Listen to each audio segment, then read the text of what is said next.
Rencontre ministre du Tourisme et acteurs du secteur aérien, Alioune Sarr a présenté les mesures prévues dans le plan de résilience, des mesures sociales assorties d'appui financier en faveur des entreprises. Un fonds de 45 milliards francs CFA est destiné au plan de développement d'Air Sénégal. Et puis, situation du Covid-19 à Touba, 7 cas communautaires ont été dénombrés. Ils sont tous issus des lieux publics, marchés ou transports publics, entre autres. Le médecin chef de la région recommande la fermeture de certains commerces non essentiels.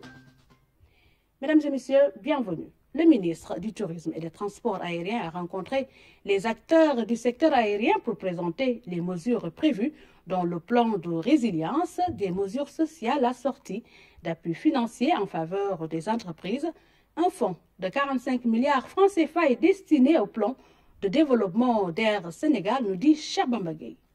Après le tourisme, le ministre Alioune Sarr a réuni tout ce qui évolue dans le secteur des transports aériens. Le ministre est venu avec des mesures fortes, le gel des cotisations patronales, paiement des engagements fiscaux et le paiement des dettes bancaires, des mesures qui protègent l'outil de production et les travailleurs. Nous avons plus de 4000 personnes qui travaillent au niveau de AIBD et donc il est important justement que ces personnes qui étaient là aujourd'hui au niveau des syndicats de travailleurs soient également rassurées quant à cette justement disposition prévue par les chefs de l'État pour que aucun emploi ne soit supprimé. Et donc naturellement ce sont des éléments que les entreprises ont intégrés dans la stratégie. Dans le plan de développement de Air Sénégal, 45 milliards de francs CFA sont mobilisés par l'État pour accroître ses performances. Et là, ce qu'on doit faire, c'est maintenir déjà notre capacité. Nous allons financer le maintien des licences de nos pilotes. Nous allons devoir financer le maintien de navigabilité de nos avions. Nous allons devoir financer le maintien opérationnel de nos activités au sol. Et à côté de cela, maintenant, nous allons continuer à préparer la suite, développer les nouveaux produits de Air Sénégal. Nous allons également investir pour développer nos nouveaux produits et en allant vers, bien sûr, ce renouvellement de flotte que nous avions déjà annoncé, donc avec l'acquisition de 8 Airbus A220 que nous allons poursuivre. Le plan de résilience présenté a enregistré l'adhésion de tous les secteurs aériens pour être plus compétitifs, surtout après le Covid-19. Une fois que la crise sera dépassée, Inch'Allah, ces entreprises auront justement à faire face à la concurrence pour leur permettre justement de pouvoir non seulement relancer les activités, mais aussi se positionner comme étant des entreprises de référence au niveau donc de la sous-région, puisque l'objectif du gouvernement du Sénégal et du chef d'État, le président Macky Sall, c'est de faire du Sénégal l'un des tout premiers hubs en Afrique. Enfin, pour alléger toutes les procédures dans le tourisme, le ministère a mis en place ce site web qui va dématérialiser toutes les demandes qui pourront être déposées dans cette plateforme, surtout en cette période où il n'y a pas de déplacement. Toutes les entreprises touristiques qui veulent bénéficier des facilités du ministère et surtout ayant un INEA pourront acheminer toutes leurs demandes dans cette plateforme qui est le réceptacle de tous les fonds et de toutes les procédures. Covid-19, situation du jour. Sur 466 tests réalisés, 35 sont revenus positifs, 34 cas suivis et un cas issu de la transmission communautaire. Pendant ce temps, 7 patients hospitalisés sont contrôlés négatifs. Pour plus de détails, suivons la directrice générale de la santé, Marie-Khemesse Ngom Ndiaye, au micro de François Seck. Ce mardi 21 avril 2020, le ministère de la Santé et de l'Action sociale a reçu les résultats des examens virologiques ci-dessous. Sur 466 tests réalisés, 35 sont revenus positifs. Il s'agit de 34 cas contacts suivis par nos services, un cas issu de la transmission communautaire à Niaritali, ici à Dakar. 7 patients hospitalisés ont été contrôlés négatifs et déclarés guéris. L'état de santé des patients hospitalisés est stable et aucun cas grave n'est à signaler. À ce jour, 412 cas ont été déclarés positifs, dont 242 guéris, 5 décédés, 1 évacué et donc 164 sous traitement. Le ministère de la Santé et de l'Action sociale exhorte les populations au respect strict des mesures de prévention collective et individuelle. Situation du Covid-19 à Touba, on dénombre 7 cas communautaires, tous issus des lieux publics, marchés ou transports publics, entre autres. Le médecin-chef de la région de Touba recommande même la fermeture de certains commerces non essentiels. Le docteur Mamadou Dien, médecin-chef du district sanitaire de Touba, est au micro de notre consoeur de Radio Sénégal, Tida Sané. La situation, c'est que Touba a commencé à avoir des cas communautaires depuis le 10 du mois d'avril. Et donc, le 10 du mois d'avril, on a diagnostiqué le cas d'un commerçant qui exerce au marché Ocass. Et depuis lors, on a eu 7 cas communautaires qui sont tous liés à ce marché. Donc 7 cas, le premier c'est un commerçant, le second c'est un marailleur qui travaille au marché Ocass, le troisième c'est quelqu'un qui est établi au marché, qui est vigile au niveau du marché, le quatrième c'est aussi un commerçant, le cinquième de même, le sixième aussi c'est quelqu'un qui travaille comme marchand ambulant au niveau du marché Ocass. Le septième, c'est un vieux qui travaille au marché de Madiana. Donc, comme vous voyez, tous les cas communautaires qu'on a eus depuis l'avènement de ces cas sont des cas qui sont étroitement liés à des marchés. Je pense que dans nos interventions précédentes, nous avons eu à évoquer le problème des marchés. Et nous avions dit que les marchés étaient véritablement le ventre mou du système de prévention. Parce qu'on a vu dans le marché quand même des comportements, des attroupements et aussi des attitudes qui ne favorisaient pas la bonne riposte. Et aujourd'hui, je pense que tout ça s'est avéré au grand jour et nous avons commencé à avoir des cas au niveau de ces marchés. Il faut fermer les marchés. Il faut systématiquement fermer les marchés et arrêter le transport entre Mbacké et Touba.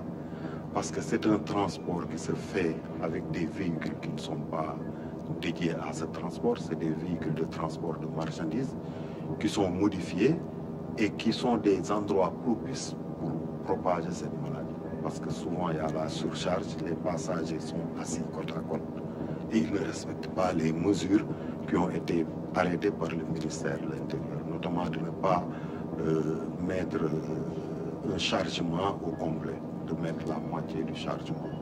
Mais comme nous l'avons vu, il y a des comportements en tout cas qui expliquent aujourd'hui qu'il y a une transmission communautaire à tout. Lutte contre le Covid-19 dans la région de Kaffrine, le gouverneur de la région va renforcer le dispositif du poste de santé de Darussalam Boki, frontalier des villes de Touba et de Gossas. William Manel était en visite pour s'inquérir de la situation de ce poste de santé qui accueille plusieurs patients. Claire Jobsen. Évaluer le dispositif de prévention et de protection mis en place dans cette zone, renforcer l'équipement de lutte, voilà tout le sens de cette démarche du comité régional de gestion des épidémies de Kaffrine. Première étape, le poste de santé de Darussalam Boki, situé près des départements de Gossas et de Mbacké. L'infrastructure est un maillon essentiel dans le dispositif de riposte du Covid-19. C'est une zone très fréquentée par beaucoup de personnes, beaucoup de mouvements de personnes venant de Touba ou bien par les transhumants. Donc ce qui fait vraiment de cette zone une zone un peu sensible. C'est la raison pour laquelle nous sommes venus encourager les équipes médicales qu'on a trouvées sur place, mais également leur apporter le soutien du comité régional de gestion des épidémies en matériel, en moyens, pour mieux faire face à cette pandémie qui en tout cas menace notre région. Autour de l'infirmier, chef de poste trouvé sur place, une équipe dynamique mobilisée pour parer à toute éventualité. Un appui conséquent leur est apporté à l'occasion. Nous sommes venus avec des thermoflash, nous sommes venus avec des masques et des gants, mais également nous sommes venus avec un dispositif de lavage des mains. La région de Kaffrine aujourd'hui n'a pas encore enregistré de cas de coronavirus, mais nous sommes, comme nous le savons tous, une région à risque. Et le niveau du risque est très élevé parce que nous sommes entourés par des foyers épidémiques au coronavirus, mais également nous sommes traversés par le corridor. Donc aujourd'hui, nous demandons, l'appel que nous lançons, c'est vraiment la vigilance et c'est le renforcement de la surveillance à tous les niveaux.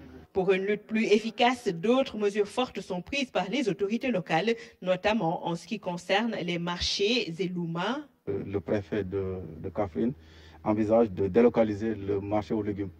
Ça, c'est déjà en fait. Et l'autre nouvelle, nous allons chaque semaine prendre un jour pour fermer le marché de Kaffrine. Au niveau du foire également, il y aura des mesures conservatoires qui seront prises pour éviter le maximum de rassemblement. L'activité sera étendue dans tous les départements de la région de Kaffrine. Pour le moment, aucun cas positif du Covid-19 n'est enregistré. Les populations sont sensibilisées pour le respect strict des mesures de prévention édictées par les autorités étatiques et médicales. L'exergue est mis sur le port systématique de masques dans les lieux publics. La région de Matam fait partie des 5 régions encore épargnées par le Covid-19. Seulement, ce n'est pas une raison pour les autorités administratives de dormir sur leur laurier. Elles restent en alerte et s'engagent au respect strict des mesures édictées, surtout le port obligatoire de masques dans les lieux publics. Fatoumata Banelba. Au lendemain de l'arrêté généralisant le port du masque obligatoire, les populations de la région de Matam essaient de s'adapter tant bien que mal à la nouvelle situation. Pour beaucoup, cette option permettra d'endiguer la propagation du Covid-19.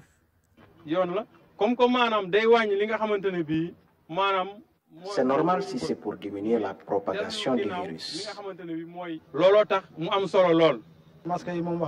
Il n'y a pas meilleure arme que le masque. Je conseille à tout le monde de porter un masque pour lutter efficacement contre le coronavirus. Moi, je porte toujours un masque, surtout pour me protéger de la poussière et de certaines maladies. Même si la région est jusque-là épargnée par le coronavirus, il n'en demeure pas moins qu'il faut rester en alerte et faire respecter les mesures édictées. Ce qu'on cherche aujourd'hui, c'est tout simplement de couper la chaîne de transmission de ce virus-là qu'on appelle le Covid-19. En exigeant de tous le port du masque au niveau des lieux publics, peut-être qu'on pourra freiner rapidement cette contamination communautaire. Et à l'occasion, j'ai instruit les responsables des forces de défense et de sécurité de veiller à l'application de ces mesures, notamment au niveau des marchés, parce que ce sont aujourd'hui les lieux les plus sensibles. Par ailleurs, au sortir d'une réunion de sécurité, le gouverneur de la région de Matam, accompagné du comité de lutte contre le Covid-19, s'est rendu dans les magasins du CISA, où est stocké le riz destiné aux ménages les plus vulnérables.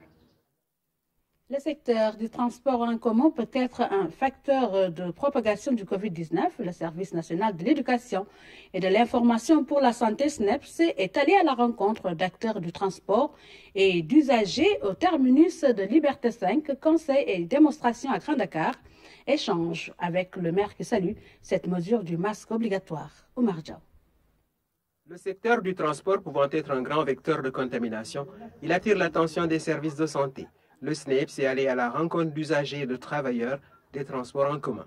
Même clients yi dama leen di wax ni leen avant décret bi di ñëw nii dama leen di wax yéen de leen sol ay masque ndax receveur bi ngeen tiim di jënd ticket xamul leen ndax moom am na xamul ndax yéen am na. Il faut se frayer dans l'allée centrale un chemin pour toucher les voyageurs du fond. Beaucoup d'entre eux mesurent la portée de la décision. On a vu que la maladie se répand très vite. Et que le port du masque va nous protéger non seulement la personne en soi-même, et protéger aussi la famille. Au terminus Dakar Demdik de Liberté 5, les abribus clairsemés accueillent des clients qui se tiennent à bonne distance. Les marraines de quartier apportent leur contribution. La population, elle est là, est en train vraiment de faire le maximum. Mais il y a des gens qui sont têtus quand même, qui ne respectent pas les recommandations du ministère de la Santé. L'entêtement et le déni du réel n'apportent rien de bon. La sagesse et la prudence doivent orienter vers le masque. Il y a des gens qui disent que voilà, je ne peux pas porter le masque parce que j'ai des problèmes de respiration, j'ai de l'asthme, j'ai de bronchite. Mais tout ça là, je pense que porter le masque vaut mieux qu'on te fasse en quarantaine, tu ne vois pas ta famille. Le personnel des bus a compris que le masquage généralisé est réciproquement bénéfique. Mesure bi nga xam ne moom la président jël ak gouvernement bi jël ci wàllu masque yi ak sécurité bi loolu man lu ma rafetlu la bépp client boo xam ne bii taxaw na ci buntu oto bu yoru masque bu mu yéeg. À Grand Dakar, les autorités municipales invitent au respect des mesures d'hygiène dans les gares routières et les marchés, ainsi que du port obligatoire du masque. Et limiter la contamination. Je crois que si on avait pris cette décision même plus tôt, peut-être que beaucoup de cas qui sont arrivés auraient pu être évités. Donc aujourd'hui, c'est venu à point nommé. À défaut de stopper immédiatement le transport, autant se protéger et protéger les compagnons d'un voyage. C'est le biais pour aller loin dans la vie qui ne doit pas être confondu à une équipée aventureuse. Après l'arrêté ministériel précisant le port obligatoire de masques dans certains lieux, la population est au respect de la directive, à chacun son masque, ses couleurs et sa taille. C'est le constat à Dakar Centre-Ville. Tout le monde est dans l'action préventive, nous dit Lamine Touré. L'avenue Blaise Diagne, dans cette unité de miroiterie, le port de masque est de rigueur. L'activité fait partie des services cibles dans cet arrêté du ministère de l'Intérieur. L'important, c'est de se protéger et de protéger les autres aussi. C'est de porter les masques. Depuis la sortie de cet arrêté, nous, on l'a bien vu. Hein. On l'a vu vraiment du bon côté. Parce que surtout par rapport à nous, on reçoit beaucoup de clients tous les jours. Alors, porter les masques, c'est vraiment intéressant, très intéressant. La famille Khalil est aussi dans la prévention. Quand le client rentre sans un masque, je lui dis qu'il faut mettre un masque pour toi, pour les autres, les trucs. Je le conseille. C'est pour le bien de tout le monde, pour notre bien, pour nos enfants, de mettre le masque. Comme mon mari a dit, ça ne nous coûte rien. On sauve la population. Des masques de toutes couleurs. On en voit partout ce matin dans Dakar. De l'avenue Jean Jaurès à la place de l'Indépendance, les Sénégalais ont fini de prendre conscience de la nécessité de se protéger et de sauver les vies.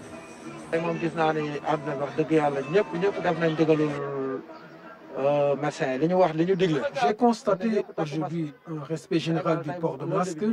Partout, c'était visible. Les services de l'administration publique, le secteur privé, les lieux de commerce et les moyens de transport sont concernés par cette directive ministérielle. Elle intervient dans un contexte où les cas communautaires inquiètent. Ici, la vigilance est une affaire individuelle et collective à la fois pour ces Sénégalais lambda. Il faut être citoyen avant qu'on te le dise, quoi. Ça va passer dans la... Dans la lutte contre le coronavirus, l'État du Sénégal a décidé de passer à une vitesse supérieure. Le port de masque est devenu une réalité visible partout ce matin dans Dakar. Le directeur général de l'Association sénégalaise de normalisation était l'invité du 20h d'hier et l'âge Abdourahmane John est revenu sur les actions entreprises par l'ASN depuis l'apparition de la pandémie. Il est interrogé par Cheikh Traoré. Alors, depuis le début de la pandémie, vous êtes en première ligne et vous intervenez notamment avant la mise sur le marché des biens et des services. Absolument. Comme vous l'avez souligné, depuis le début de la pandémie, avec notamment les orientations dégagées par la plus haute autorité, M. le Président de la République, M. Macky Sall, l'Association sénégalaise de normalisation est une entité rattachée au ministère de l'Industrie. Donc, M. le ministre de l'Industrie du Sénégal, M. Moustapha Diop, nous a instruit donc depuis les premières heures à travailler sur l'élaboration de normes qui serviront de base, donc de référence, pour la fabrication de ces moyens de prévention que sont les masques, mais également les gels hydroalcooliques. Alors, vous avez parlé de ces masques et gels hydroalcooliques. Alors, qu'est-ce que vous faites par rapport à tout cela? Puisque quand on sait que souvent, ces produits donc, qui circulent sont de fabrication ou de provenance douteuse. Absolument. Alors, nous, ce qu'on fait, d'abord, nous élaborons la norme. La norme, c'est le document de référence qui va donc déterminer les critères de qualité. Donc les critères d'acceptabilité en termes de sécurité, en termes de protection de la santé du consommateur, de protection de l'environnement, mais également en termes d'aptitude à l'emploi des produits. Donc nous développons la norme au sein de ce qu'on appelle nous, des comités techniques de normalisation, qui sont des organes qui regroupent tous les acteurs d'un secteur donné.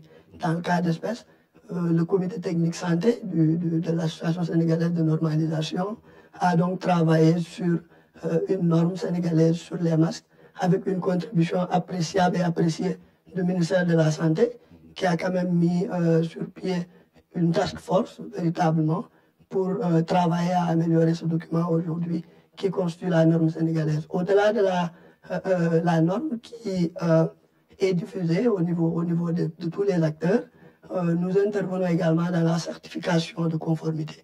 La certification, c'est le fait de donner la preuve que ce produit-là, dans le cas d'espèce donc les masques, a été conçu en respectant les exigences de la norme, que ce produit-là est exempt de conséquences néfastes sur son utilisateur. D'accord.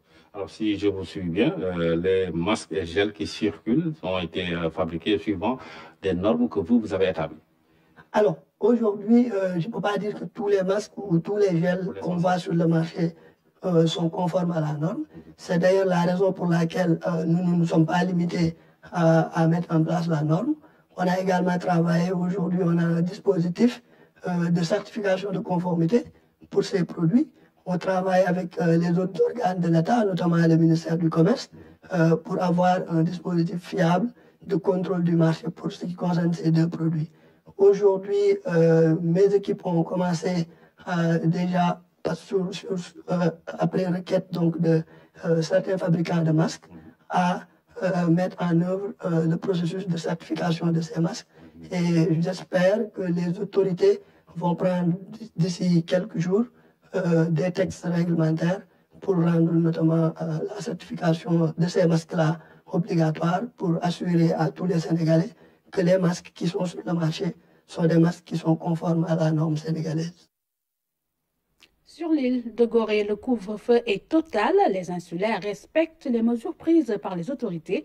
La nuit de la fête de Pâques, les autorités policières et municipales ont fait le tour de l'île pour constater l'effectivité des directives de l'autorité gouvernementale. Pamadi Diop. Les dernières images d'un crépuscule à Gorée, les retardataires qui débarquent en pirogue. La place publique est vide, l'espace commercial accueille ses derniers clients. L'heure du couvre-feu sonne, Gorée se barricade.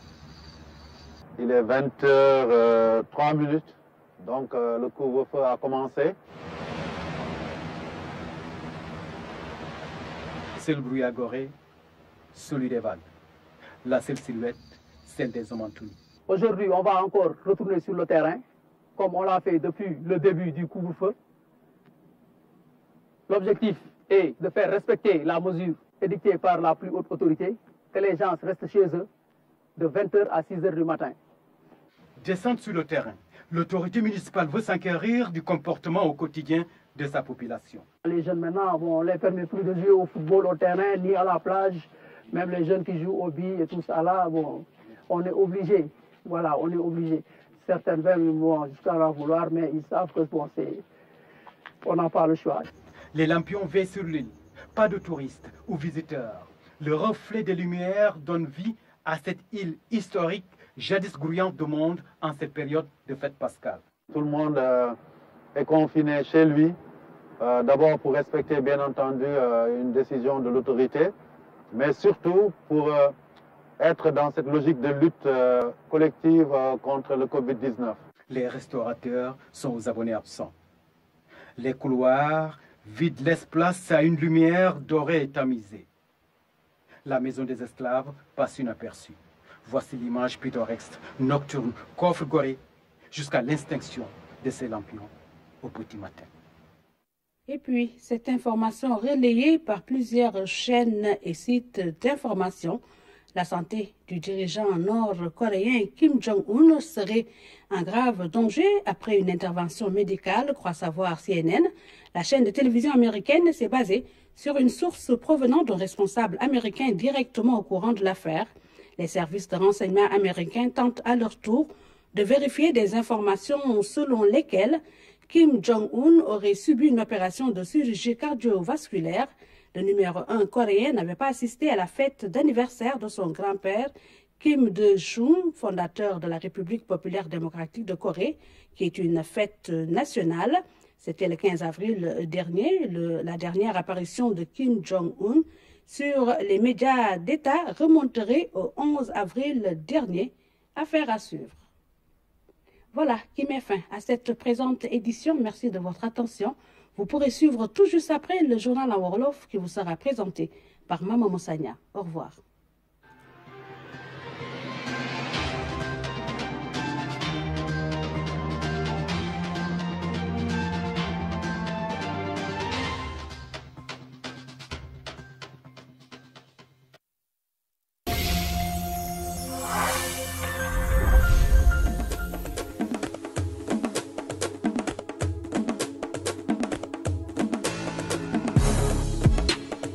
Wakanda forever. Si tu es libre, en fait, tu es ton propre roi. Ouais, boy, yaa ngi seetaan boy. Ah boy, boobu kenn seen xalaatul leen de nekkul gu leen sax projet. duñu jeune talent ñu. léegi damay laaj Youssou Ndour old school.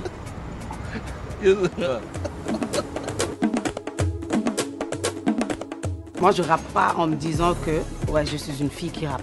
Je rappe just. Dadju n'est même pas ma génération. Tu es leur référence. Oui, voilà. Bini bini mesala ne bale tu le règles le bafana de Jabata le Mali Sénégalais Guinée Conakry Bénin Côte d'Ivoire le Togo les autres Congo Mauritanie diront tous.